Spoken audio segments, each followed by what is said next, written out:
warahmatullahi wabarakatuh. Perkenalkan, nama saya Fitriani dari kelas C19F dengan NIM 1947142030.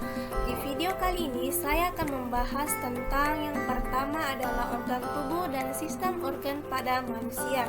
Yang kedua adalah sistem rangka pada manusia, dan yang ketiga adalah alat indera pada manusia. Yang pertama, saya akan membahas tentang organ tubuh dan sistem organ pada manusia. Adapun pengertian organ adalah kumpulan jaringan yang memiliki satu fungsi atau lebih. Selanjutnya adalah bagian dari organ tubuh manusia. Yang pertama adalah tenggorokan. Tenggorokan adalah bagian dari leher yang terdiri dari faring dan laring. Selanjutnya adalah jantung. Jantung adalah sebuah rongga organ berotot yang memompa darah lewat pembuluh darah.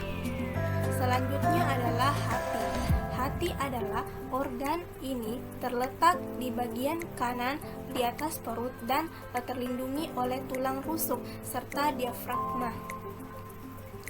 Selanjutnya adalah ginjal. Ginjal adalah organ tubuh yang terletak di dekat bagian tengah punggung dan pada kedua sisinya tulang belakang terdapat di bawah tulang rusuk bagian belakang. Selanjutnya adalah paru-paru.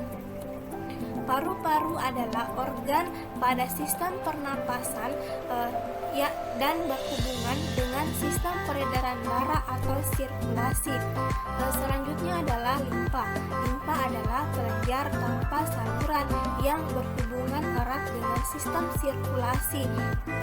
Selanjutnya adalah lambung. Lambung adalah organ tubuh manusia setelah kerongkongan yang berfungsi untuk menghancurkan atau menerima makanan yang ditelan dan diserap dan menyerap sari atau nutrisi makanan yang penting bagi tubuh. Selanjutnya adalah usus. Usus adalah bagian dari sistem pencernaan yang bermula dari lambung hingga usus. Selanjutnya adalah usus halus. Usus halus adalah bagian dari saluran pencernaan yang terletak di antara lambung dan usus besar. Selanjutnya adalah usus besar. Usus besar adalah bagian usus antara usus buntu dan rektum. Selanjutnya adalah usus 12 jari. Adalah bagian dari usus halus yang terletak setelah lambung dan menghubungkannya ke usus kosong. Selanjutnya adalah urin. Urin adalah cairan sisa yang diekskresikan oleh ginjal yang kemudian akan dikeluarkan dari dalam tubuh melalui proses urinasi. Selanjutnya adalah empedu. Empedu adalah cairan bersifat basa yang pahit dan berwarna hijau kekuningan. Selanjutnya adalah pankreas. Pankreas adalah organ pada sistem pencernaan yang memiliki dua fungsi utama, yaitu menghasilkan enzim pencernaan serta beberapa hormon penting seperti insulin. Selanjutnya adalah sistem organ pada manusia. Sistem organ merupakan sekumpulan organ yang bekerja sama untuk melakukan fungsi-fungsinya yang lebih kompleks.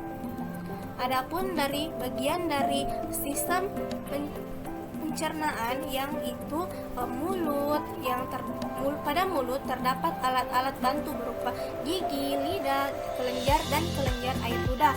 Selanjutnya tekak atau faring. Pada tekak dan faring merupakan penghubung rongga mulut yang dengan kerongkongan. Nah, selanjutnya adalah kerongkongan. Pada kerongkongan merupakan saluran pemanjang yang menghubungkan tekak dengan lambung. Selanjutnya adalah lambung. Pada lambung merupakan saluran pencernaan berupa kantong. Selanjutnya adalah usus halus. Pada usus halus terdiri dari duodenum, jejunum, dan ileum. Selanjutnya adalah usus besar. Pada usus besar terdiri dari kolon dan rektum. Selanjutnya adalah usus buntu. Pada usus buntu terdapat usus besar yang menonjol ke arah bawah dan pada ujungnya terdapat umbai cacing. Selanjutnya adalah mulut. Pada mulut merupakan lubang pernapasan. Jadi pada masing-masing organ pencernaan tersebut memiliki fungsi khusus yang berkaitan dengan proses pencernaan makanan. Selanjutnya adalah sistem ekskresi pada manusia. Jadi, sistem ekskresi pada manusia merupakan proses pembuangan zat-zat sisa metabolisme tubuh. Jadi, sistem ekskresi pada manusia meliputi ginjal, kulit, paru-paru, dan hati. Selanjutnya adalah sistem respirasi pada manusia. Sistem respirasi pada manusia adalah proses penggunaan oksigen di dalam sel untuk menghasilkan energi, dan pada akhir proses ini dihasilkan limbah berupa gas karbon dioksida. Selanjutnya adalah bagian dari sistem respirasi pada manusia, yaitu hidung, rongga hidung, tenggorokan, dan paru-paru.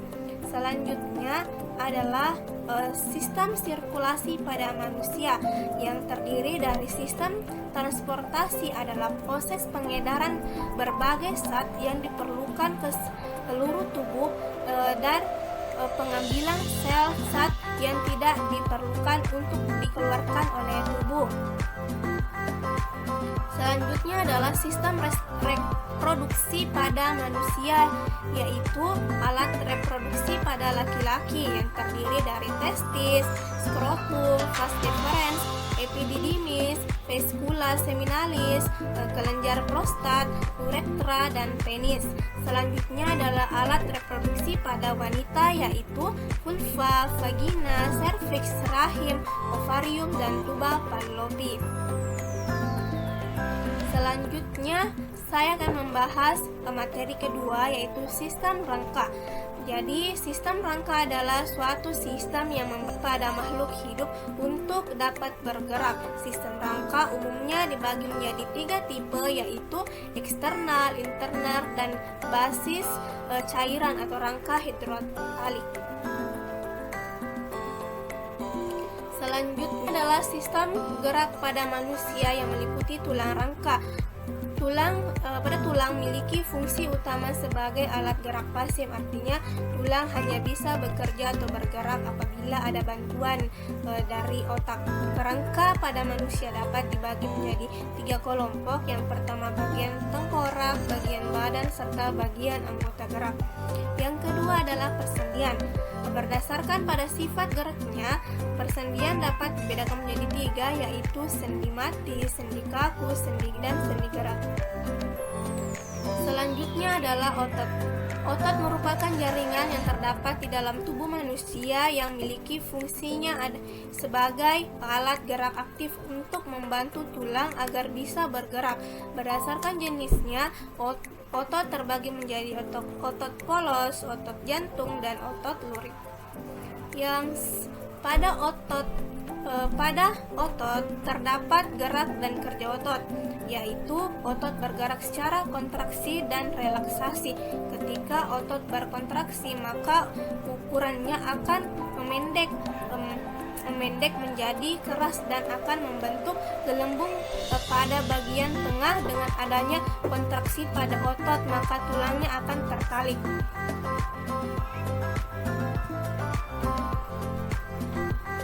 Selanjutnya adalah kelainan yang dapat terjadi pada otot manusia. Yang pertama adalah tetanus, yang kedua adalah atrofi, yang ketiga adalah kram, yang keempat adalah terkilir. Materi ketiga adalah alat indera pada manusia. Jadi sistem indera adalah bagian dari sistem saraf yang berfungsi untuk proses informasi indera. Di dalam sistem indera terdapat reseptor indera, jalur saraf, dan bagian dari otak ikut serta dalam tanggapan indera. Selanjutnya adalah alat indera yang terdiri dari mata, telinga, hidung, dan kulit. Kelainan pada indera meliputi meliputi kelainan pada mata yaitu miopi atau rabun jauh, yang kedua adalah rabun dekat, yang ketiga adalah katarak. Yang kedua itu kelainan pada telinga yang meliputi tuli konduksi, dua tuli saraf, yang ketiga sensori neural. Yang ketiga adalah lidah. Kelainan pada lidah meliputi atropik glossitis, yang kedua adalah hipogeusia, yang ketiga adalah dysgeusia. Yang keempat adalah kelainan pada hidung yaitu anosmia, hiposmia, dan disomnia. Dan yang terakhir adalah kelainan pada kulit yaitu alergi, panu, atau eksim. Jadi itulah tadi materi yang saya jelaskan. Wassalamualaikum warahmatullahi wabarakatuh.